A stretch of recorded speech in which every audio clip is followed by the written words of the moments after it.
apa yang Cuplikan sebenarnya Power terjadi Puan dan akan episode kali menghapus ini. gitu. Nah, makanya buat kami kebenaran itu adalah sebuah battlefield, apa ya, kayak narasi. Mau pakai kata perang tapi kayaknya agak negatif, tapi mungkin lebih kepada arena di mana pertarungan narasi gitu. Siapa yang akhirnya memiliki narasi yang paling benar dan paling besar gitu.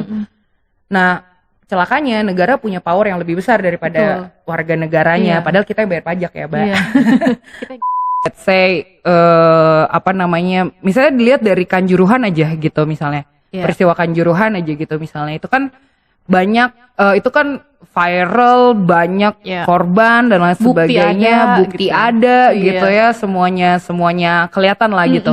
Tapi apakah itu pelanggaran HAM, kan akhirnya gak jelas nih gitu kan. Iya. Selamat datang di Power Puan.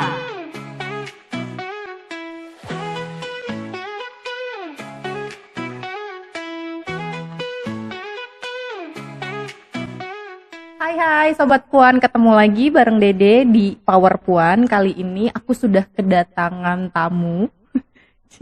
Sudah kedatangan tamu, ada Kak Immanuela Kania Mamonto. Yes. Betul. Jangan malu-malu Kak. Panggilannya Kak Kania aja. Kania aja. ya. Kania aja. Panggilannya Kak Kania. Halo Kak Kania. Kak Kania ini dari Ajar. Apa tuh Kak Ajar? Mungkin Kak Kania bisa memperkenalkan diri ke Sobat Puan. Oke, ini manggilnya Sobat Puan ya. Iya, manggilnya Sobat Puan. Iya, halo teman-teman semuanya. Aku Kania, aku dari Asia Justice and Rights. Ajar adalah NGO non-profit di Indonesia base-nya, tapi sebenarnya kita kerja di Asia Pasifik. Kita berfokus pada isu impunitas, di mana kita melihat bahwa banyak sekali konflik-konflik yang terjadi, baik yang pernah terjadi di masa lalu ataupun sedang terjadi sekarang, dan kemungkinan akan ada potensial konflik itu sangat saling berhubungan karena adanya impunitas.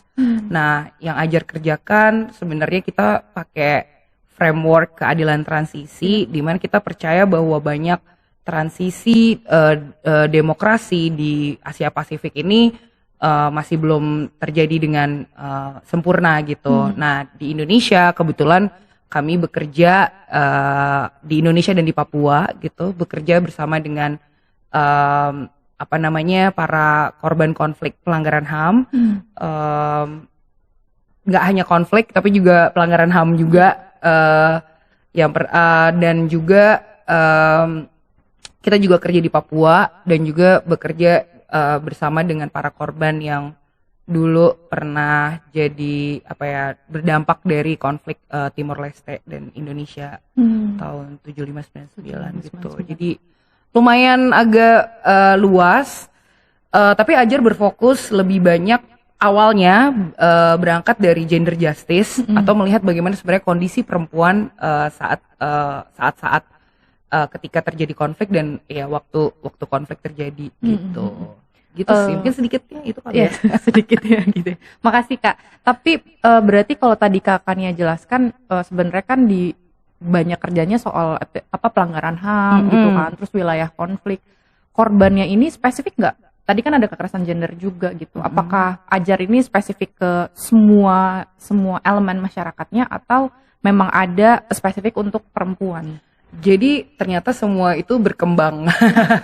Jadi pertama memang dari perempuan gitu. Makanya yang tadi aku bilang kayak kita ngelihat di gender justice gitu kan.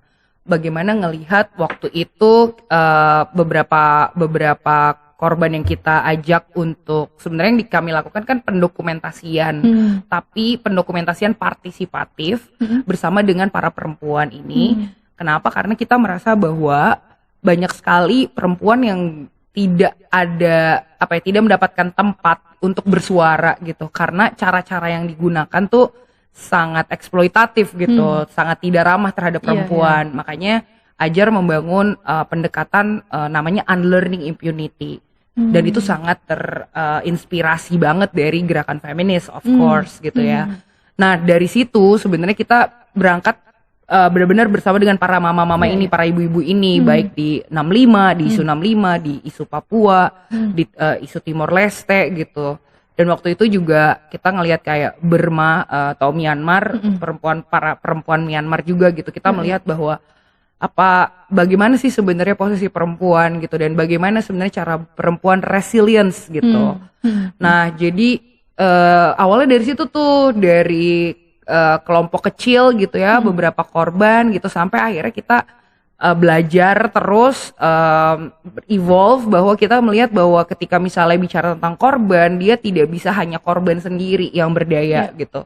Kita harus membangun kalau kami biasanya bilang critical allies atau teman-teman yang kritis yang bisa membantu para korban ini, sehingga ketika kita melihat dari pengalaman perempuan itu, banyak banget ternyata dampak dari konflik itu nggak mesti melulu tentang apa yang langsung terjadi di perempuan misalnya physically, tapi juga secara sosial, secara politik, bagaimana kehilangan suami, bagaimana kehilangan akhirnya juga anaknya, kesempatan akses buat pendidikan, kesehatan. Jadi dari cerita perempuan aja tuh ternyata fokus kerjanya bisa kemana-mana gitu, dan sampai hari ini Ajar mulai dari 2010, sekarang udah 2025, berarti udah hampir 20 tahun, 15 tahun ya, sorry. 15 tahun.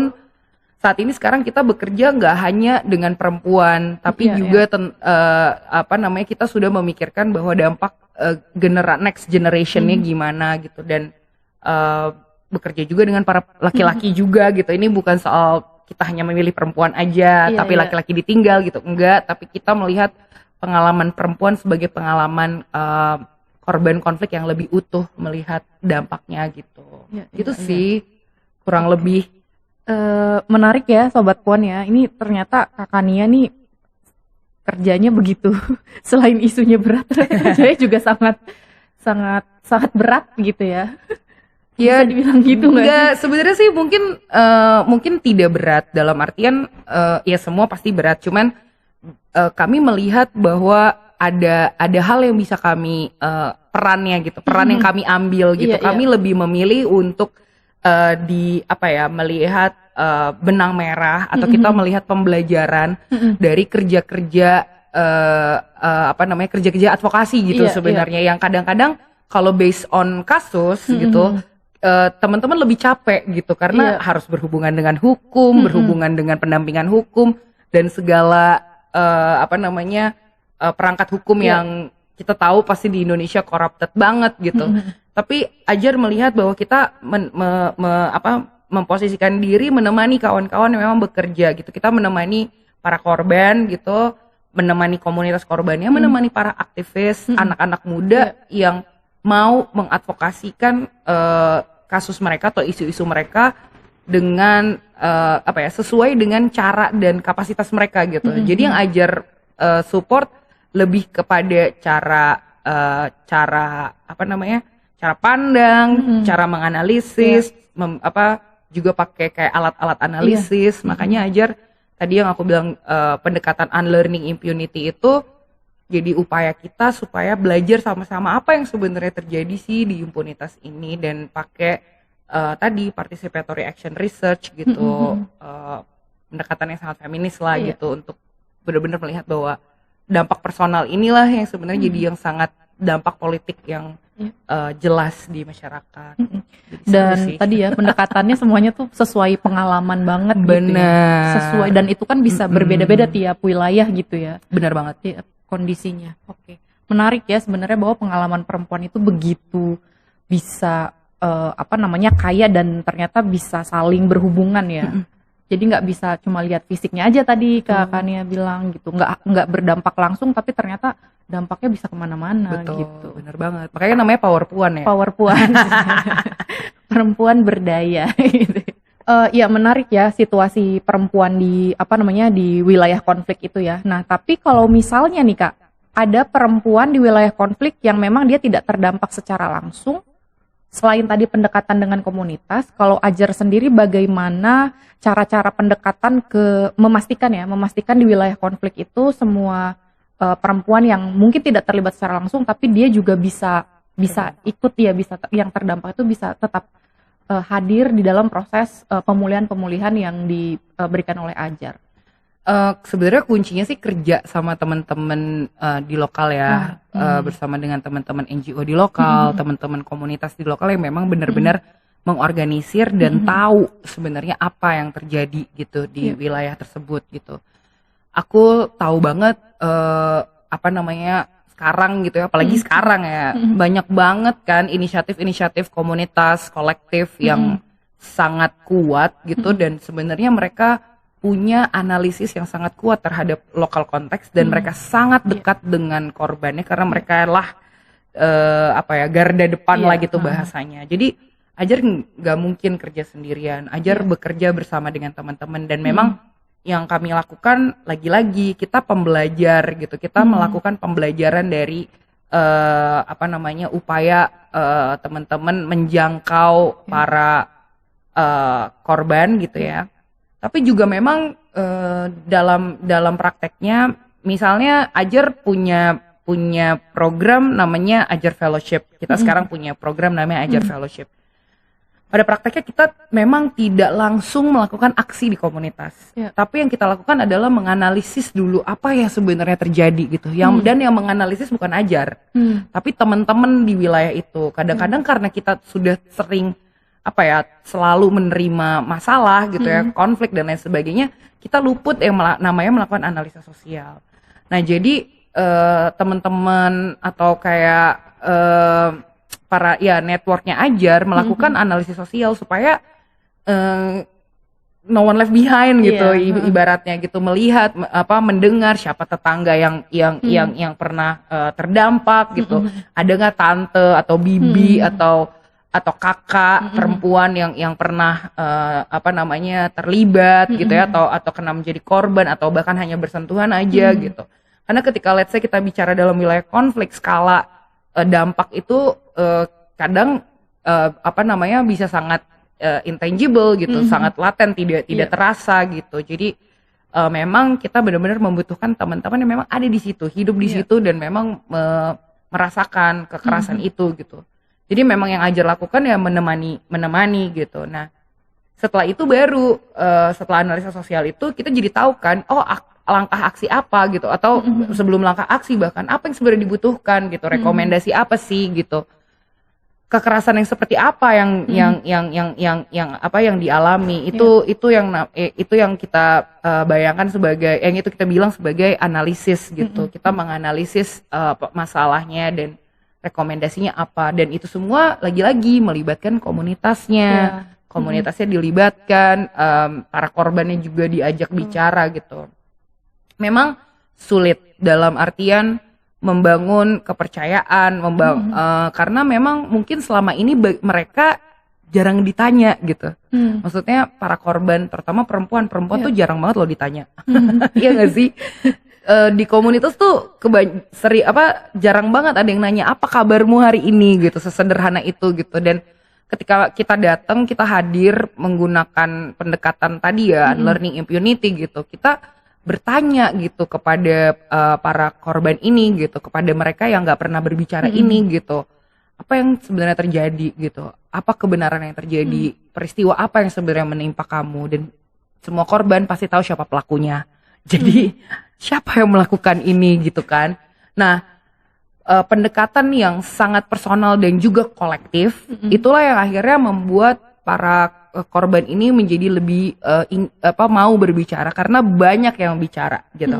Ketika cuma satu orang doang mungkin mereka nggak mau, kayak ngapain gitu, saya kecil, korban selalu merasa kecil kan.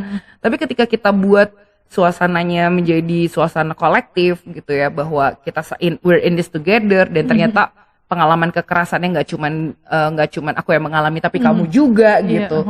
Kayak itu kan yang memperkuat korban, dan disitulah daya resilience itu berada gitu.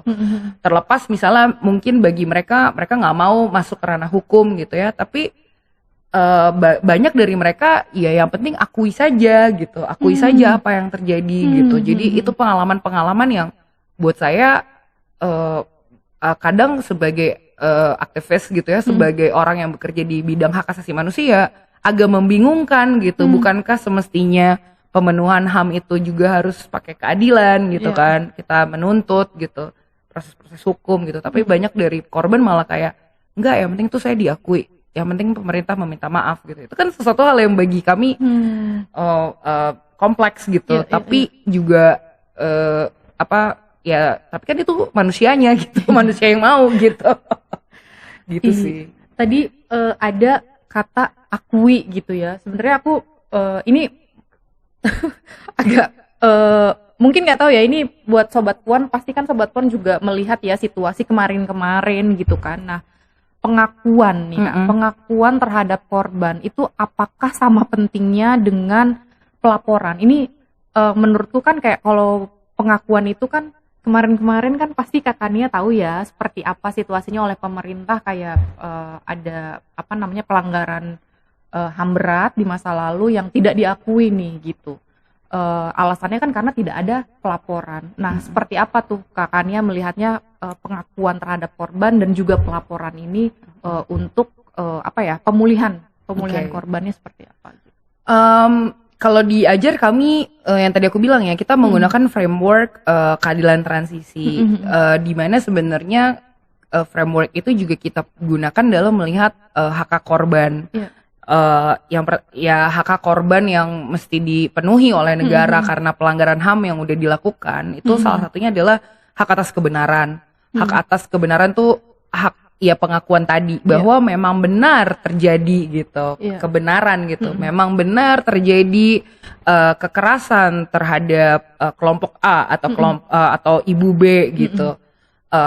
Diakui gitu ya secara umum. Yang mana sebenarnya upaya-upaya pengakuan itu dari tahun lalu 2024 2023 itu 2023-2024 itu Presiden Jokowi udah melakukan itu, walaupun buat kami itu sangat bare minimum gitu.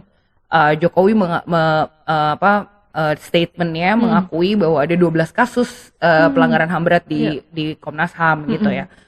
Tapi abis itu setelah rejim berganti gitu, malah ada yang tadi kamu bilang gitu, statementnya berubah dan gak ada pengakuan gitu ya. Tapi perlu dilihat juga bahwa proses hak korban itu nggak cuman hak atas kebenaran. Yang kedua tuh ada hak atas keadilan gitu, di mana para korban tuh berhak untuk mendapatkan keadilan lewat proses hukum yang ada dan proses hukum yang adil untuk mereka gitu. Mendapatkan perlindungan hukum yang sama kayak gitu ya. Dan yang ketiga itu ada namanya hak atas reparasi, repair gitu, untuk memulihkan kan, berarti untuk reparasi tuh kalau di Indonesia kesannya udah kayak benerin HP gitu ya, tapi sebenarnya to repair gitu, kita memulihkan lagi hal-hal yang udah terenggut dari kita, dignity kita pulihkan gitu. Nah, kemudian yang terakhir adalah hak atas jaminan tidak berulang. Nah, hak atas jaminan tidak berulang ini adalah supaya korban itu nggak jadi korban lagi gitu kan. Nah, jadi keempat hal ini, kebenaran, keadilan, reparasi, dan jaminan tidak berulang ini paket gitu. Lu nggak bisa bilang bahwa korban ini mana yang lebih penting, nggak ada. Semuanya penting karena dignity-nya korban udah terenggut nih, dan masa nggak bisa mendapatkan ke hal-hal tersebut gitu. Ketika misalnya ada statement dari negara gitu atau pejabat negara bilang bahwa tidak valid gitu ya apa yang dilakukan di Komnas Perempuan, pendokumentasian, bagi kita itu adalah impunitas gitu. Bagaimana sebenarnya mereka nggak mau mengakui, bahkan mengaburkan gitu, dan bahkan menghilangkan gitu. Nah, ini bagi kita adalah sebuah tanda buruk ya dari negara ini gitu, bahwa mereka nggak ngomong aja salah, ini ngomong tapi pengen menghapus gitu. Jadi kita udah tahu kayak apa nih modus operandinya gitu untuk negara ini gitu, untuk menuliskan ulang apa yang sebenarnya terjadi dan bahkan menghapus gitu. Nah, makanya buat kami kebenaran itu adalah sebuah battlefield, kayak narasi. Mau pakai kata perang tapi kayaknya agak negatif, tapi mungkin lebih kepada arena di mana pertarungan narasi gitu. Siapa yang akhirnya memiliki narasi yang paling benar dan paling besar gitu. Nah, celakanya negara punya power yang lebih besar daripada warga negaranya. Padahal kita yang bayar pajak ya, Mbak. Kita yang Tapi gaji ya. kita ya ibarat ngegaji gitu. Tapi kan in fact-nya nggak kayak gitu gitu. Nah, ya jadi gimana gitu kita sebagai warga negara punya aliansi yang kritis yang bisa membangun narasi tandingannya gitu loh. Buat saya itu yang paling penting. Nah, ini nih power puan, sobat-sobat puan ini salah satu bagi saya counter narasi yang besar untuk dibilang pengakuan itu gitu. Gitu sih. Tapi tetap aja ya kalau lawannya luar biasa gitu ya. Bisa sih kalau menurut aku tergantung point of view dan strateginya gimana gitu. Kalau kita sih merasa gini, ini ada celetukan sih di pertemanan lah di kantor gitu. Kadang-kadang kita kayak lu nggak apa-apa nggak kalau sejarah ditulis ulang gitu kan. Terus teman-teman kayak sebenarnya sih nggak apa-apa ya ditulis ulang gitu. Cuman siapa yang nulis nih gitu.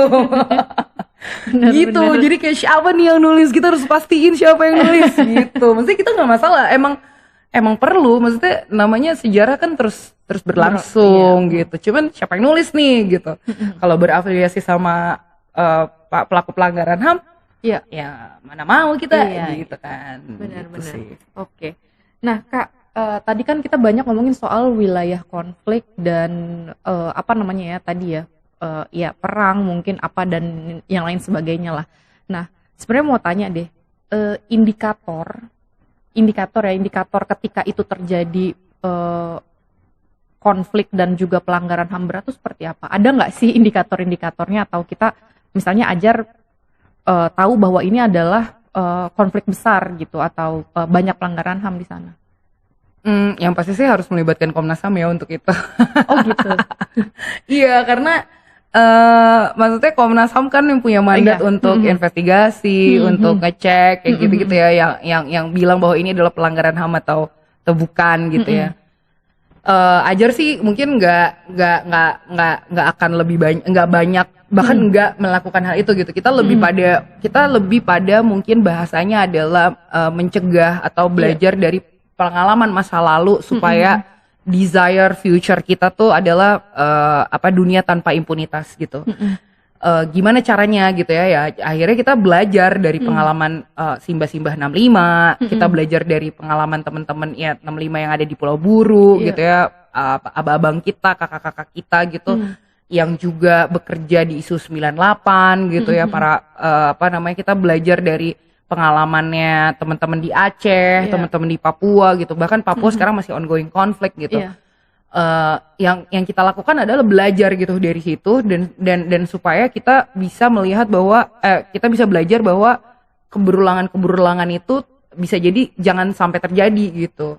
Karena pengulangan impunitas selalu ada terus gitu kayak kemarin aja Agustus rally Agustus riots Agustus kemarin itu aja bagi kami itu juga bagian dari bentuk impunitas gitu ketika Afan meninggal dan hari ini tidak jelas gitu bagaimana proses hukumnya. Itu bagian dari impunitas yang masih dipelihara gitu. Bagaimana mungkin kita bisa membereskan hal-hal current situation hari ini gitu ya. Kekerasan terhadap perempuan di ranah domestik. Mungkin bagi orang tidak melihat bahwa itu adalah bagian dari dampak pengalaman pelanggaran HAM masa lalu gitu atau impunitas gitu. Tapi buat kami sangat jelas gitu melihat korelasi antara kekerasan rumah tangga gitu atau kekerasan domestik itu sebenarnya adalah cerminan dari budaya Indonesia kita ini yang tidak bertanggung jawab gitu, yang tidak ya di Indonesia mah apa juga bisa lah ibaratnya kayak gitu kan, kayak as long as you get the money gitu atau kayak bisa bayar siapa-siapa gitu ya bisa gitu, lo gak akan dihukum, gak akan dituntut gitu. Nah itu kan cerminan dari pengalaman masa lalu di mana kekerasan masif gak ada pelakunya, maksudnya ada korban tapi gak ada pelaku, itu kan aneh gitu. Nah itu adalah fakta di mana para korban tuh selalu merasa diri lemah gitu karena maksudnya pelaku tuh pasti jauh lebih powerful, merasa lebih jauh powerful. Dan itu yang bagi Ajar kita harus coba being resilience bersama-sama gitu. Gitu. Jadi kayak ya apa namanya, mesti bareng-bareng lah gitu, jangan sendiri-sendiri. Kalau apa namanya, tadi ya Kak Kania ngomongin soal pemulihan korban perempuan di tengah konflik. Kalau Kak Kania sendiri punya pengalaman nggak sih? Pengalaman Kak Kania di Ajar gitu ya, melihat atau mendampingi gitu korban kekerasan perempuan di wilayah konflik tuh, proses pemulihannya seperti apa? Gitu? Ini personal story sih. Jadi aku dulu pertama kali diajar 2015 I think 16 17 ya, antara itu pasti awal-awal diajaklah ke Aceh buat pertama kali gitu. Kita bikin pendokumentasian partisipatif bersama para korban, menggunakan metode-metode unlearning impunity yang tadi aku bilang. Kita ngajak ibu-ibu di kecamatan Tiro, pokoknya daerah yang cukup merah pada saat itu. Kita pakai kayak peta tubuh gitu, kita mengajak mereka untuk memetakan kekerasan yang tubuh mereka pernah alami, karena tubuh selalu menyimpan memori kan gitu. Mana aja yang sering sakit, mana aja yang membuat dia bangga gitu, kenapa bisa seperti itu gitu, peta tubuh. Terus juga kita ngelihat, kita bikin kayak timeline atau kayak alur waktu, tahun segini ibu lagi di mana, ada apa di sini, secara bersama-sama, secara kolektif. Pada saat itu saya datang ke sana, mereka tidak mau menggunakan bahasa Indonesia. Jadi pakai bahasa daerah gitu kan. Jadi pas saya ketemu pun juga saya harus minta tolong orang untuk lokal, orang lokal untuk kayak, ini apa artinya Kak gitu lah ya, maksudnya translate gitu. Nah, saya bertemu seorang ibu ini, sebut saja Ibu A gitu ya. Si Ibu A ini tuh saya tahu ceritanya dari banyak kawan, banyak kakak-kakak bilang bahwa dia pernah menjadi budak seks di salah satu rumah penyiksaan di Aceh gitu. Ketika dia masih SMP terjadi, dan sampai sekarang dia hidup dalam stigma dan dalam kesulitan hidup yang berat lah kayak gitu.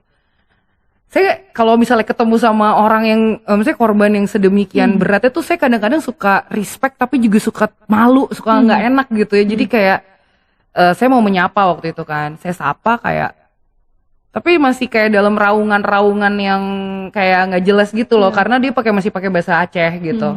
Jadi saya nggak ngerti dia ngomong apa gitu, sampai pada suatu kali jadi yang Ajar lakukan bersama dengan Pasca Aceh di situ, NGO lokalnya namanya Pasca Aceh.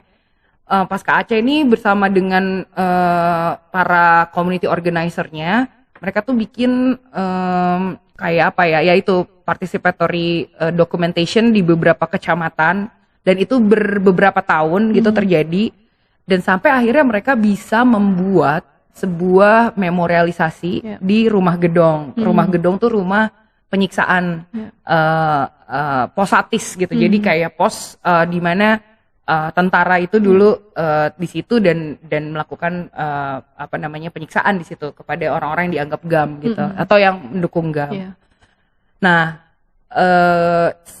setelah melakukan pendokumentasian itu gitu ya, advokasi dan lain sebagainya, gak tau gimana emang keren banget nih, jadilah ada memorialisasi itu kan. Nah, saya ketemu lagi nih tahun 2018 deh kalau nggak salah sama ibu ini, si ibu yang sama, si Ibu A ini. Terus si Ibu A ini saya tadinya kayak nggak tahu, nggak ngeh dia Ibu A gitu. Jadi tiba-tiba dia datangin saya, nih saya masih merinding nih menceritakannya.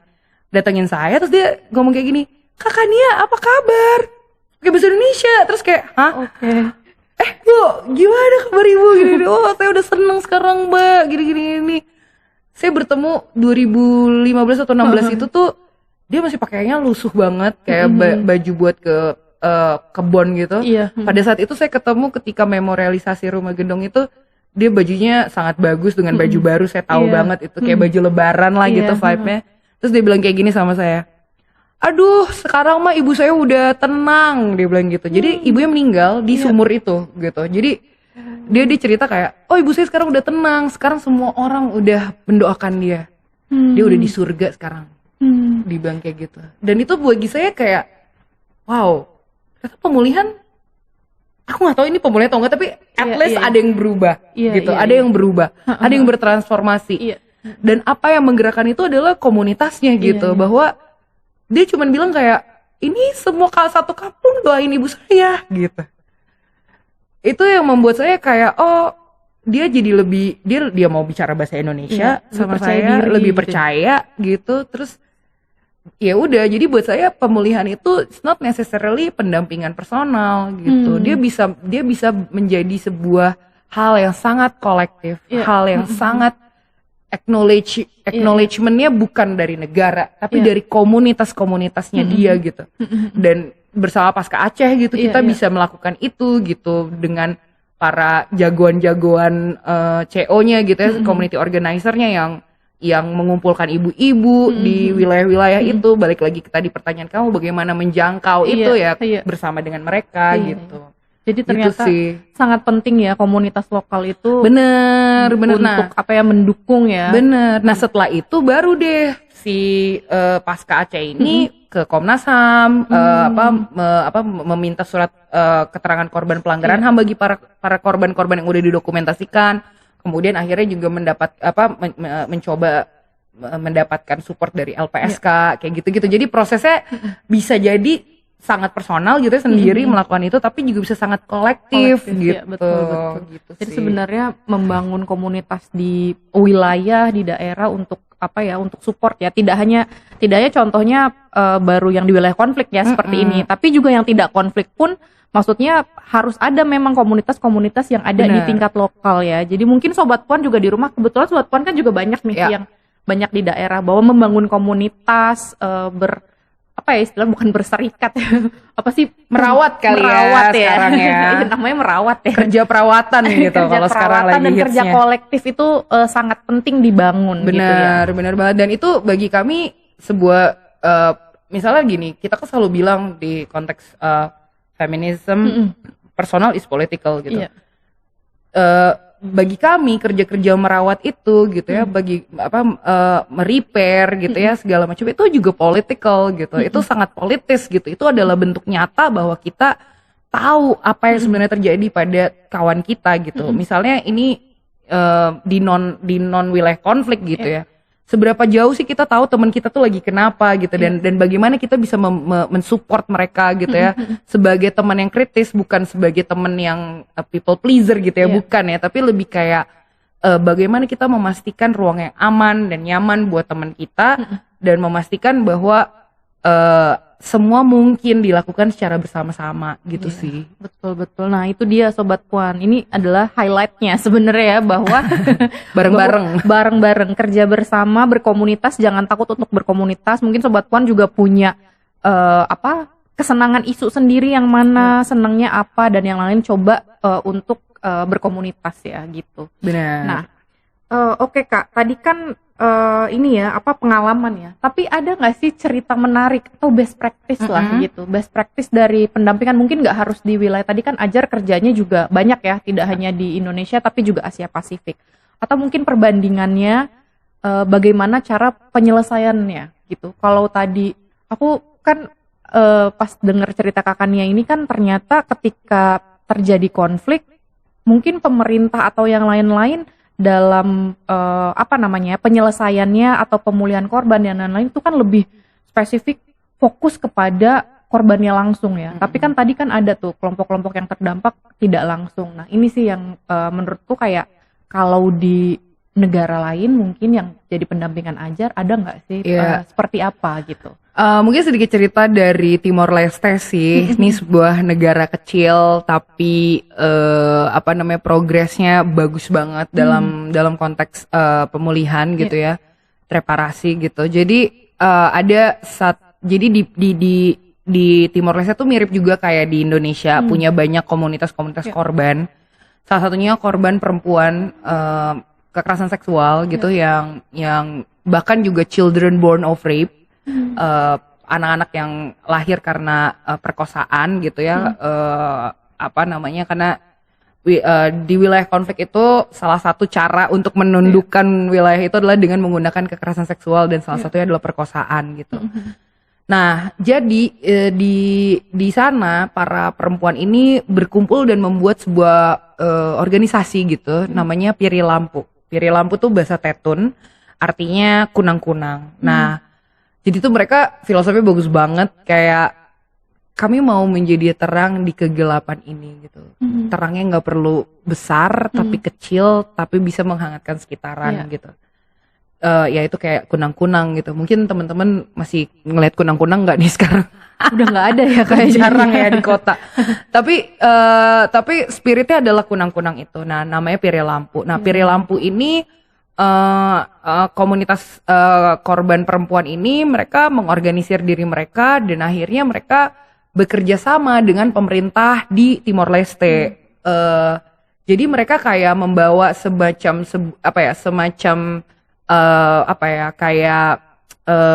tawaran gitu ke pemerintah negara Timor Leste untuk membangun mekanisme reparasi bagi para korban kekerasan, terutama perempuan, kekerasan seksual dan juga children born of rape. Kenapa? Karena penyelesaian konflik di Timor Leste sebenarnya lebih banyak, sebenarnya mirip sih kayak di Indonesia ataupun di Aceh gitu, lebih banyak menyentuh para elitnya. Ya laki-laki yang berperang, memegang senjata, para veteran gitu. Sementara perempuan always left behind gitu. Nah, ini sebenarnya sebuah positioning politiknya para ibu-ibu Piri Lampu ini di Timor Leste. So mereka bikin tawaran gitu, kerjasama bersama dengan dengan pemerintah sana. Nama projectnya tuh Bukai.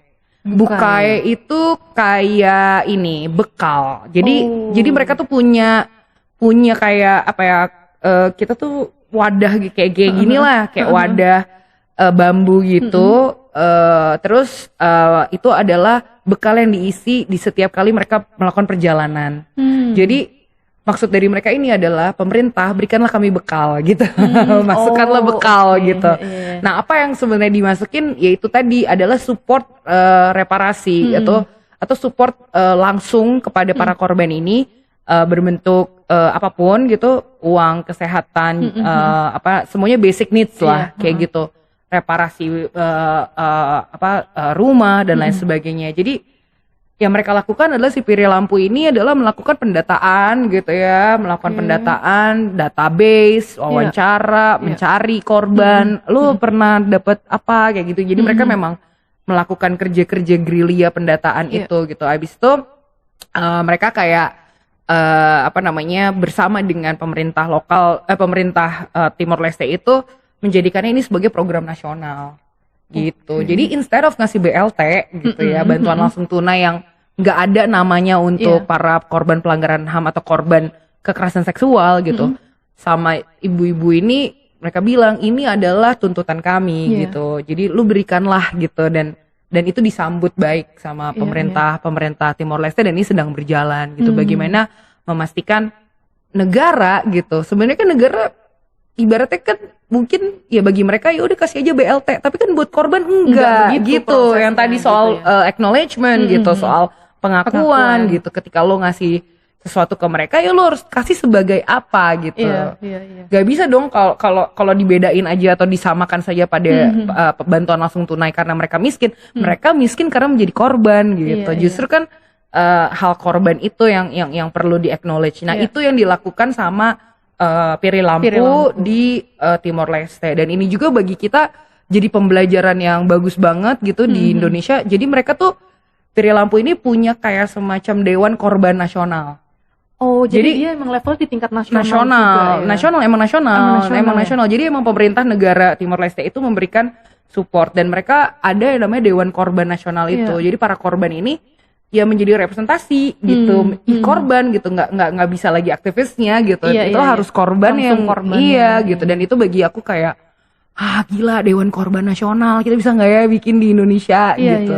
Jadi tidak diwakili Komnas HAM, tidak diwakili Komnas Perempuan gitu, tapi memang benar-benar jadi yang terlibat langsung memang kan, jadi sehingga punya dia tahu pengalaman jadi kayak punya komisi reparasi sendiri gitu.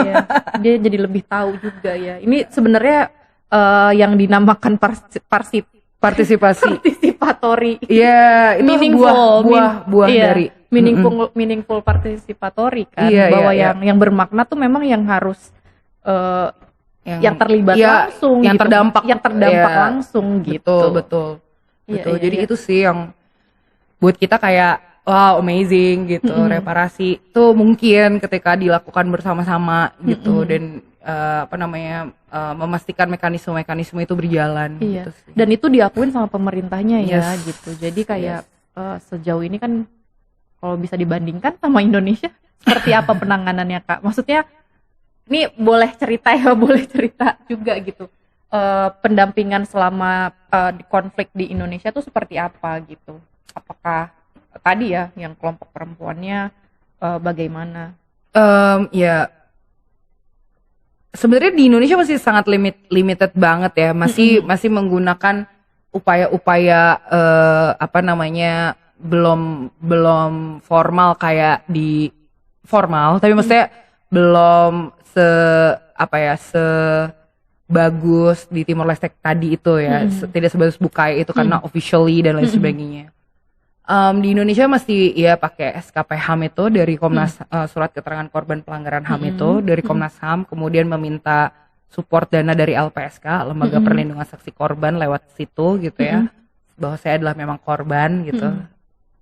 Jadi kata korban itu sebenarnya powerful guys. Jadi ketika misalnya jadi korban, jangan terlalu merasa sedih, karena ketika melakukan advokasi justru korban mengubah kata korban itu menjadi sebuah hal yang powerful. Akhirnya LPSK bisa memberikan supportnya gitu kan. Itu kan bentuk advokasi gitu. Terus kemudian juga sebenarnya ya ada yang PPHAM itu percepatan penyelesaian pelanggaran HAM non judicial yang dibawa sama Jokowi beberapa tahun lalu gitu. Cuman lagi-lagi itu prosesnya sangat tergesa-gesa, sangat penuh dengan intrik politik kayak gitu-gitu ya. Jadi memang ketika misalnya melihat apa yang dilakukan negara, kita harus selalu curigation terus-menerus guys. Karena kenapa coba kayak jangan seneng dulu ya, gitu ya. Bagus, secara gagasan bagus banget gitu ya, memberikan support buat para korban pelanggaran HAM non judicial yang butuh immediate support gitu. Tapi kenapa caranya cuma 6 bulan gitu? Coba bayangin dibukai aja dia butuh bertahun-tahun untuk melakukan pendataan segala macam. Pendataan di Indonesia buset deh. 6 mudah tuh 6 bulan terus dapat apa udah gitu. Iya nggak ada ya, akhirnya kayak udah lu korban kayak gitu kan jadinya. Sementara nggak bisa kayak gitu. Pengalaman korban berada di masyarakat terdiskriminasi, terstigma itu kan ada di komunitas gitu, di sosialnya dia gitu. Jadi itu yang terjadi gitu. Dan dari negara masih mungkin di KKR Aceh. KKR Aceh juga di Aceh gitu ya, sedang juga memulai beberapa program-program pemulihan yang akhirnya melibatkan pemerintah lokal. Jadi memang kalau di Indonesia peluangnya justru bukan di ranah nasional, tapi justru ada di pemerintah lokal, di pemerintah lokal kayak seperti di Aceh atau di Palu gitu. Palu wali kotanya meminta maaf atas pelanggaran HAM 1965 yang terjadi, dan setelah itu memberikan support, bukan bantuan ya, tapi pertanggungjawaban reparasi lah kayak gitu atas nama kejadian yang terjadi di 65 gitu. Jadi beberapa reparasi dan juga upaya-upaya pemulihan itu justru lebih banyak ruangnya di tingkat lokal dibandingin di tingkat nasional. Apalagi hari ini saya nggak yakin sih kalau hari ini. Kak, tapi kalau misalnya ini aku jadi penasaran juga ya. Kalau misalnya di Indonesia itu sebenarnya kebijakannya nih atau peraturan yang sudah ada tuh ketika ada wilayah konflik atau terjadi pelanggaran HAM itu memang seperti apa? Maksudnya kebijakan yang sudah ada ya gitu. Kenapa itu sampai jadi tadi ya kayak tanggung jawabnya bisa ke daerah lah, inisiatif ya tadi ya, inisiatif daerah lah. Sebenarnya proses dan kebijakan, bukan proses sih. Maksudnya kebijakannya sebenarnya yang ada tuh memang seperti apa sih di Indonesia ini gitu. Ini jangan kayaknya nggak ada ya, karena kan sebenarnya pelaku ke pelanggaran HAM kan negara ya. Jadi of course semuanya dilihat di Komnas HAM gitu. Bagaimana akhirnya misalnya let's say misalnya dilihat dari Kanjuruhan aja gitu misalnya. peristiwa Kanjuruhan aja gitu misalnya, itu kan banyak itu kan viral, banyak korban dan lain sebagainya, bukti ada gitu ya, semuanya kelihatan lah gitu. Tapi apakah itu pelanggaran HAM, kan akhirnya gak jelas nih gitu kan. Buat temen-temen di aktivis HAM jelas itu pelanggaran HAM gitu. Tapi kan siapa kita gitu, harus ada lembaga yang memang mengatur dan apa namanya membantu kita gitu untuk menyebabkan itu, dan Komnas HAM lah sebenarnya gitu. Tapi Komnas HAM juga saat ini lagi-lagi ruang geraknya juga tidak sebebas itu, tidak seluas itu gitu. Jadi dan hubungan dengan lagi-lagi aparat dan lain sebagainya gitu. Nah, itu yang sebenarnya menjadi masalah gitu di Indonesia gitu. Bagaimana kita melihat bahwa peristiwa itu adalah peristiwa pelanggaran HAM atau enggak, ya lagi-lagi harus lewat Komnas HAM gitu sebagai ini sih sekedar mengingatkan ya, kita kan udah punya Menteri HAM ya. Nah, tapi Menteri HAM itu juga kita mesti lihat dia mandatnya apa. Dia mandatnya cuman pendidikan doang. Gitu, sama kampanye-kampanye HAM. Jadi kayak penyuluhan HAM, pendidikan HAM di lembaga-lembaga dan lain sebagainya gitu. Dia tidak punya mandat investigasi juga kayak gitu-gitu. Tapi Dia kan eksekutif lah, dia penyedia lah. Tapi dia kan sebenarnya bisa bekerja sama langsung dengan Komnas HAM juga nggak sih? Itu kayaknya mending nanya sama yang lain. Saya nggak tahu nih, mohon maaf. Ups, ya udah. Oke. Tadi Kak Kania udah cerita banyak banget ya soal pengalaman, soal best practice juga dan yang lain sebagainya gitu ya. Tapi ternyata setiap kali ada konflik dan pelanggaran HAM pun ternyata kita masih bergantung sama lembaga-lembaga atau institusi ya yang punya mandat itu.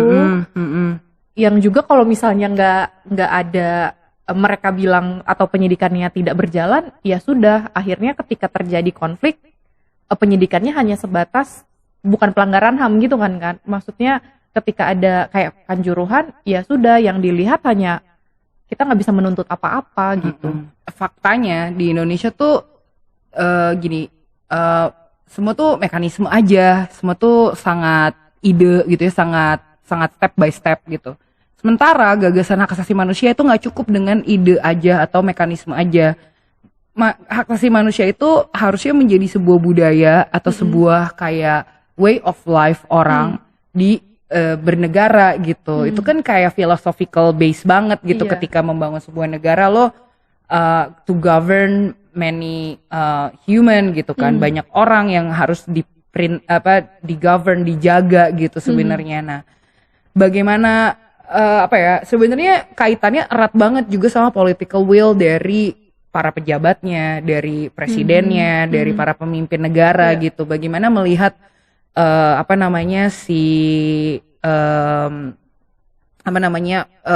human rights ini memang sebagai dignity-nya gitu. Harus dihormati, harus di fulfill gitu kan, dipenuhi, satu lagi tuh dihormati. Pokoknya ini HAM lah gitu ya. Nah, masalahnya adalah di negara ini tuh kita sudah terlalu sering menggunakan mekanisme-mekanisme, indikator-indikator dan tata cara mekanisme tersebut sampai kita melupakan marwah dari si HAM-nya itu sendiri gitu. Kalau mekanisme semua ada di Komnas HAM gitu. Adanya Komnas HAM itulah sebenarnya untuk menjamin dan melakukan segala urusan tentang hak asasi manusia itu gitu. Masalahnya bukan di situ, kenapa ada sistemnya tapi nggak jalan, itu kan jadi persoalannya gitu. Nah, itu yang bagi aku sih perlu cari maksudnya tahu kita itu para pemimpin.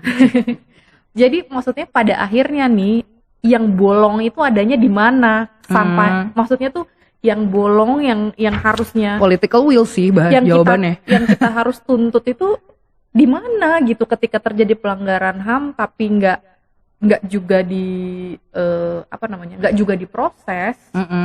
Karena kan kalau misalnya di konflik ya kita bisa bilang konflik itu ini korbannya tuh dikemanakan gitu kan, pemulihannya gimana. Nah, maksudnya tuh yang bolong tuh ada di mana kita bisa menuntut itu sebagai masyarakat, sebagai warga negara gitu. Sebenarnya mungkin mendukung upaya-upaya masyarakat sipil sih. Seperti misalnya KKR Aceh yang ada di Aceh gitu. Itu kan sebuah upaya masyarakat sipil untuk penyelesaian konflik di Aceh gitu kan. Itu lumayan integrated gitu. Pakai pendekatan TJ juga soal acknowledgement dan lain sebagainya. Memang yang bisa dilakukan adalah mendukung upaya-upaya yang udah ada itu. Upaya-upaya tadi KKR Aceh memastikan bagaimana program pemulihan KKR Aceh di KKR Aceh itu bisa terlaksana. Memastikan bagaimana KKR Aceh bisa bekerja sama dengan perangkat-perangkat di Aceh gitu ya, dan kita sebagai warga negara mendukung itu gitu, mendukung inisiatif baiknya gitu ya, sharing gitu ya, share, repost atau kayak cerita bahwa ada loh inisiatif bagus di Aceh gitu, atau juga ya tetap mendukung upaya-upaya seperti Komnas HAM gitu. I'm so sorry, gue harus bilang kayak kita harus mendukung itu gitu, karena itu salah satu marwah demokrasi kita juga gitu, di mana ruang kalau misalnya tadi bagaimana kita bisa apa yang bisa kita lakukan sebagai warga negara gitu ya, kita tetap harus mengecek dan menjaga gitu Komnas HAM gitu sebagai salah satu ruang kita untuk menuntut negara gitu, karena mekanisme disitulah yang bisa membantu kita untuk memastikan pelanggaran HAM tuh pelanggaran HAM tuh bisa terinvestigasi dan ada mekanisme keadilannya. Yang lainnya menurut aku adalah kita tuh kadang juga suka merasa bahwa ini masalah semua orang gitu, padahal gak juga. Siapa sih yang ngerti konflik Aceh until kamu benar-benar bekerja di situ gitu, atau siapa sih yang ngerti hak reproduksi seksual dan lain sebagainya until lu kerja di wilayah itu kan. Jadi kadang-kadang aku ngerasa kayak kita emang warga negara bisa warga negara yang mana dulu nih yang mau kita ajak gitu, karena bagi aku salah satu upaya yang paling utamanya adalah membangun membangun kritisisme aja dulu di ranah yang paling dekat akan kita gitu. Oke, mungkin ini kesannya jadinya kayak tidak mampu menjawab persoalan besarnya, karena memang bisa jadi persoalan besar itu bisa hilang kalau persoalan kecil-kecil di setiap hari kita itu bisa kita handle dan bisa kita hadapi gitu ya. Kita pahami bahwa ini bagian dari kekerasan struktural. Ini adalah bagian dari permasalahan sistemik gitu. Kalau kita melihat persoalan Indonesia ini sebagai persoalan sistemik, anggaplah kayak sound system gitu ya. Sound system tuh punya kabel yang saling menghubungkan gitu ya, punya aliran yang akhirnya bisa punya suara gitu. Nah, bagaimana akhirnya kita bisa lihat bahwa ya udah kita jadi kita rusak aja satu sistemnya gitu, supaya yang keluar tuh suara sumbang gitu, suara sumbang pemerintah gitu misalnya. Dengan suara sumbang pemerintah kan kita tahu berarti how low they will go, seberapa jelek sebenarnya pemerintahan ini gitu. Jadi buat aku mungkin kita nggak bisa terus-terusan menuntut, kadang kita boleh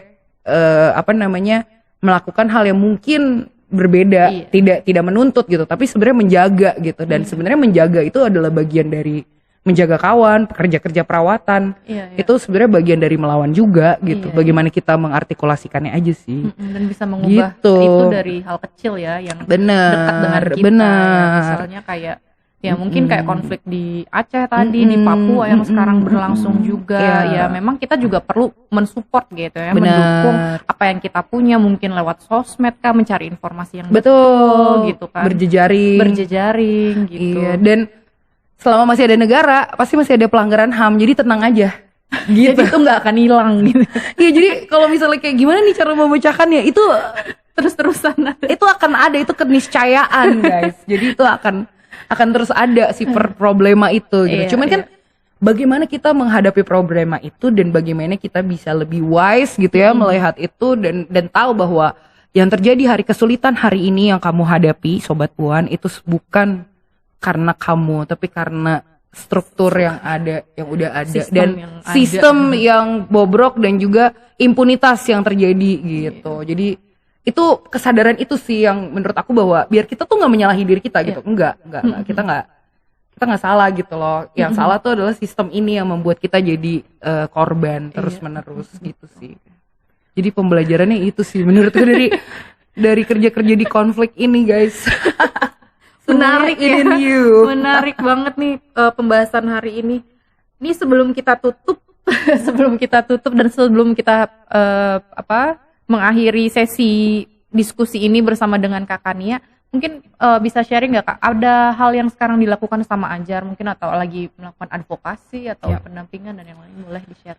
Tadi aku sempat ngomong sedikit soal Ajar Fellowship. Jadi sekarang kita lagi kerja Ajar Fellowship. Ajar Fellowship itu adalah upaya Ajar buat bahasa kerennya sih membangun critical mass.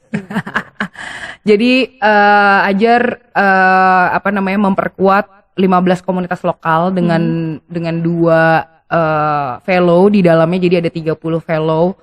Nah 30 fellow ini bekerja di beberapa wilayah kayak Aceh, Bali, Papua, Jawa, Sulawesi, Kalimantan. Ada juga di Maluku. Jadi kita melihat bagaimana sebenarnya belajar gitu dari konteks masing-masing, bahwa Indonesia tuh riweh, ribet, baik masalah. Tapi justru bukan masalahnya gitu yang kita mau omongin, tapi bagaimana upaya kreatif atau otentik dari masing-masing wilayah itulah yang sebenarnya yang memperkaya kita menjadi sebagai orang Indonesia gitu. Cara kita menghadapi konflik yang berbeda itulah upaya kita untuk membangun budaya kritis di Indonesia. Nah, Ajar bersama dengan 15 komunitas fellow itu berusaha untuk membangun pendekatan di mana bahwa gak ada satu resep khusus untuk beresin masalah di Indonesia ini. Tapi kita perlu banyak sekali resep, banyak sekali analisis, banyak sekali orang yang punya cara pandang yang berbeda-beda yang akhirnya bisa melihat apa yang sebenarnya akar masalah dari persoalan di Indonesia ini gitu. Ajar Fellowship itu kita sekarang udah tahun kedua gitu, dan hopefully di tahun depan kita bisa sharing pengalamannya, nanti mungkin bisa diundang lagi. Bisa lah. Kita bisa sharing pengalaman teman-teman di 15 wilayah itu, bagaimana mereka punya authenticity gitu ya. Cara yang sangat personal tapi juga sangat political dalam fighting impunity dan punya desire untuk masa depan tanpa impunitas tuh gimana. Mereka punya mimpi soal wilayahnya mereka gitu. Wow, keren banget ya. Ini keren banget sih programnya, maksudnya projectnya ini kan data dan fakta ya. Iya, lumayan. Data dan fakta yang langsung ada di lapangan kan, karena kan tadi banyak juga ya, dan itu kan pendekatannya memang sangat personal bisa kita bilang gitu kan. Iya, karena memang semuanya based on data. Jadi mereka memang melakukan pendokumentasian partisipatif gitu-gitu. Isunya juga sangat beragam dari 65 sampai perdagangan orang. Wow. Iya, sampai ini juga anak berhubungan hukum, anak berhadapan dengan hukum. Iya. Jadi kita tuh gak pernah nyangka juga diajar, maksudnya kita juga kayak kaget gitu, kayak ternyata impunitas tuh bisa segininya loh gitu. Bisa sangat merasuk sampai ke anak-anak gitu. Jadi ya itu yang kita doing. Dan itu yang sedang berjalan. Betul dan pemulihannya juga ada gitu, misalnya ngomongin pemulihan. Ya mereka berangkat selalu berdasarkan pemulihan pendampingan gitu, karena nggak itu ya tadi aku bilang ya, itu satu kesatuan yang nggak bisa dicopot-copot lah, nggak, bukan puzzle gitu. Selesainya di tahun depan. Semoga sih nggak selesai, maksudnya dalam periode waktu ini iya akan selesai di tahun depan tuh kita akan rilis hasil pengalaman teman-teman, intisarinya tuh apa sih gitu yang bisa kita bagikan gitu. Oke, kita tunggu ya Sobat Puan ya, nanti kita akan undang lagi Kak Kania untuk jangan ngomongin. Gue ya, nanti mungkin temen yang lain gitu. Maksudnya yang penting anak-anak Ajar Fellowship gitu. Ini Kak Kania kapok ya. Biar yang ngomong kan bukan aku aja, yang ngomong siapa tahu teman-teman komunitasnya sendiri yang bisa cerita gitu. Oke, ini ya nanti Mas Oji dicatat ya. Tahun depan kita akan mengundang Ajar lagi untuk membahas project fellowship-nya. Iya, mungkin nanti kalau kita buka lagi, kita bisa collab kali ya, biar siapa tahu teman-teman Sobat Puan yang emang punya komunitas. Tadi kan kamu bilang banyak teman-teman yang punya komunitas, kita welcome banget, karena buat kita yang paling penting adalah menguatkan komunitas itu sih. Gitu. gitu. Kalau Saling yang berbagi. fellowship ini berarti yang melaksanakan per komunitas ya? Komunitas, kolektif, pokoknya kita yang non NGO deh. Jadi bener-bener anak-anak yang emang kecil-kecil Wow, di mana gitu, terus Iya, kayak kita pengen kayak kita isunya ini gitu, isunya kesehatan reproduksi gitu atau keberagaman kayak gitu-gitu ya. Ya itu ayo gitu. Maksudnya justru kita pengen belajar dari kalian gitu untuk ngasih lihat sebenarnya seberapa dampak impunitas tuh sampai menyeluruh di sanubari kita sanubari gitu.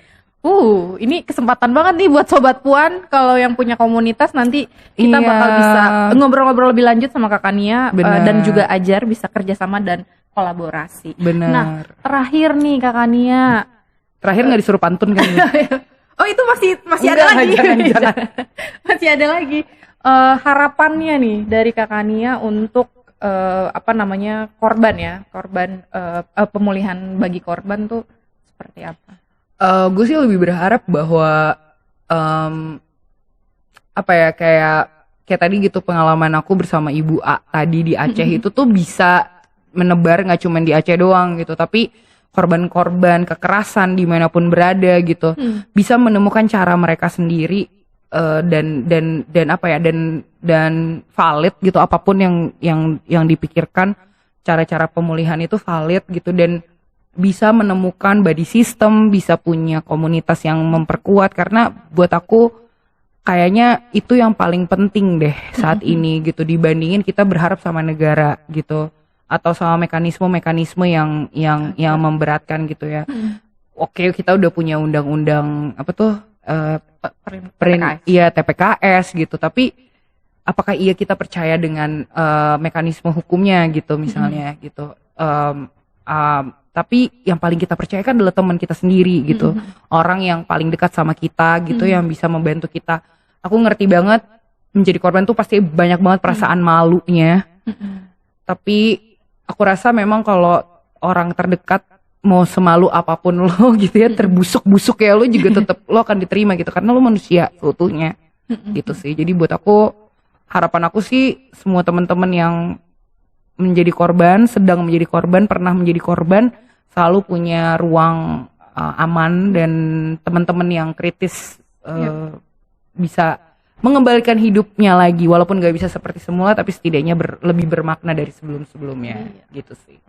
Nah itu dia pesan-pesan atau harapan dari Kak Kania, bahwa teman-teman Sobat Puan jangan pernah merasa sendiri, harus punya support system ya, atau ruang aman untuk selalu merasa Sobat Puan itu tidak sendirian, tapi juga bisa membangun ya, memberdayakan Sobat Puan yang mungkin tadi ya pernah jadi korban, sedang jadi korban, begitu. Oke, itu dia episode kali ini. Terima kasih Sobat Puan di rumah sudah menonton, sudah bersama-sama berdiskusi bersama. Jangan lupa untuk subscribe dan juga follow semua Instagram atau akun sosial medianya YKP di sini. Jangan lupa, dan juga Sobat Puan kalau misalnya punya ide atau punya masukan atau mau bertanya sama Kak Kania juga boleh, langsung komen aja, atau kalau misalnya mau Sobat Puan mau Kak Kania diundang lagi. Waduh, amin.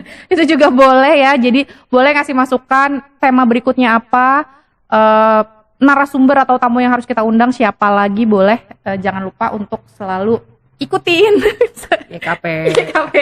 Itu aja, sampai ketemu lagi di episode berikutnya. Dadah, terima kasih, thank you.